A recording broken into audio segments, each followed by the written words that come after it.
Hello and welcome to this episode of Roots of the Valley. I'm your host, John Franklin, and today I'm going to be speaking with Phil Steele. He's the commander at the American Legion. Correct. Thank you so much for speaking with me, Phil. Thank you. Now, as Veterans Day was just a couple of days ago, I felt that it would be a great idea to speak with you about all of the impacts that veterans have had on our valley. Starting right here, though, I believe that we are in the Logan Wheeler American Legion. There is a lot of Gold Star plaques on the ceiling of the American Legion. The American Legion, you're okay. Yeah, we do. We haven't been able to honor them all because we don't know exactly. Records are lost and everything, so we've done the ones that we actually know. Most of the ones up here, besides Logan Wheeler, of course, are current. So these are Afghanistan Gold Star. There's a couple of Vietnam up there, but most of them right now are just the Afghanistan that we know of. There are a couple of World War II up there. Yeah, a couple of weeks ago I did a little special on Gold Star veterans, and one of the mothers I spoke with said that she wrote down all the names on the ceiling and because she wanted to know their story. Do you get a lot of people that come in and ask about them? A lot of people ask what it is. They don't actually know what a Gold Star is. They don't know if that person died on active duty. They see a lot of flags hung when people are deployed in windows, and those are actually Gold Stars as well. Like 1 star means that one soldier deployed, 2 star means 2 stars. But this is totally different from that. So Gold Stars mean that those individuals died while on active duty. Okay. As I've been going around a couple of weeks ago, I was on the Wapato Cemetery and I was looking at some of the gravestones, and I saw that there were a lot of Civil War veterans. Was this sort of a hot spot for people from that war? Well, veterans came back in the 1850s, so that was predating the Civil War. The Civil War wasn't until 1861, so veterans have been here 10 years before that because I'm guessing because of the Yakima Nation and the Indian Wars and stuff like that. So I'm guessing that's why they were here. Okay.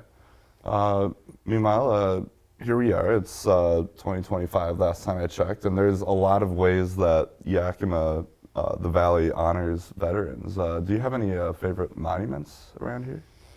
I'm a big fan of the Chuck Austin place, a house on 16th for homeless veterans.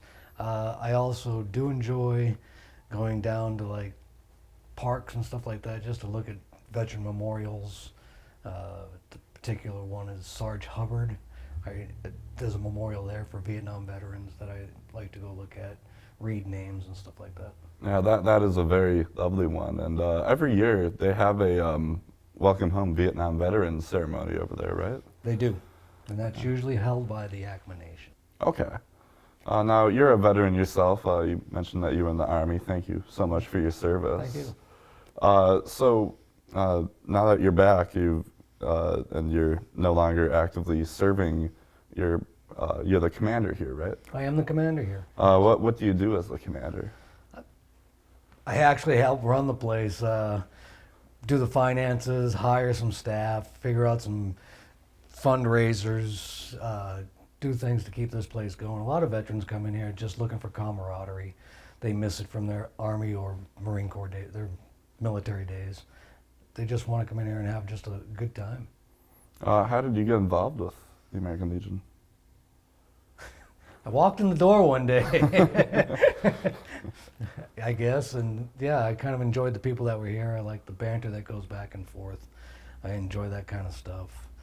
Nobody is very serious about it. There's no violence or anything like that. People can talk to each other any way they want to, just like back when they were in the military. So I really enjoyed it, and then sat in a couple of meetings, got on the board as a second vice, moved up to first vice, moved up to the commander. This is actually my 3rd year of being the commander of the American Legion. Oh, wow. Yes, not consecutive. I did 1 year, took a year off. Now I'm on this is my 2nd year consecutively. You think I'll keep doing it longer? I mean, as long as you keep getting elected? I don't know. I think every place needs change. So, I mean, I don't want to be a dictator here and say this is the way it's always going to be. There's always going to be people that can do something better than I can. Let them do it. Okay. You mentioned that you're also a part of the color guard. What's that like? The color guard is actually pretty interesting. So we raise and lower flags. We do school ceremonies. Uh, Show the kids what veterans are all about. We get in our old military uniforms and let the kids pretty much gawk at us, I guess. Okay. Do you have any favorite ceremonies that you like to go and raise and lower the flag at? We do a lot of nursing homes. I don't have any favorites in particular. I like doing them all. I'm also part of the funeral team through the American Legion. So we do a lot of funerals for individuals as part of the color guard. Because active duty military doesn't have the financial means to send troops to go do funerals for anybody, so that is veterans that take care of all of that.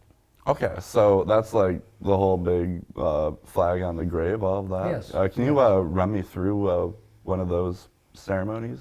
One of those ceremonies, you get a couple of guys out there with rifles. They do a gun salute. The military does supply people to do the flag itself on the caskets, but besides that, everything else is done by veterans. So they do all the readings and stuff like that. Anything that has to be done, they talk about the veteran himself. Everybody does their homework on the veteran, and they have a little spiel that they do about them. And sometimes they're the only people standing out there. They don't have any family support. Some veterans now are in their hundreds. I mean, they just don't have anybody left to go to their funerals. So the funeral team sometimes is the only people that are there. How does it feel to be one of those members of the funeral team? Or are you the only person at the funeral? It's pretty amazing. I mean, you think you're doing really good for somebody. I mean, they did their part for their country, and then if they don't have anybody left to stand there with them, you get to do it. So, I mean, it's pretty heartwarming. Okay. So when you look around the Yakima Valley, what changes do you see, or what, maybe change isn't the word, but what do you see that you know is like courtesy of a veteran? What have some veterans, what have some local veterans done once they've returned from their active service? Well, I do see a lot of like veterans like supporting like baseball. They support a lot of youth programs. They do support a lot of homeless programs. They like to get in on the food drives. They like to, just help out in their community as much as they can. There's a lot of community cleanup done by veterans. There's a lot of projects that are just, people don't even say they're veterans, but they're veterans. They just want to help out their community. They've served before and they just want to keep serving the best way they can. Okay. So as a veteran, what does that mean to you? I really don't like to talk about myself in a whole, but when I'm looking at a veteran, I really think, man, this guy did a great thing for us. He stood up.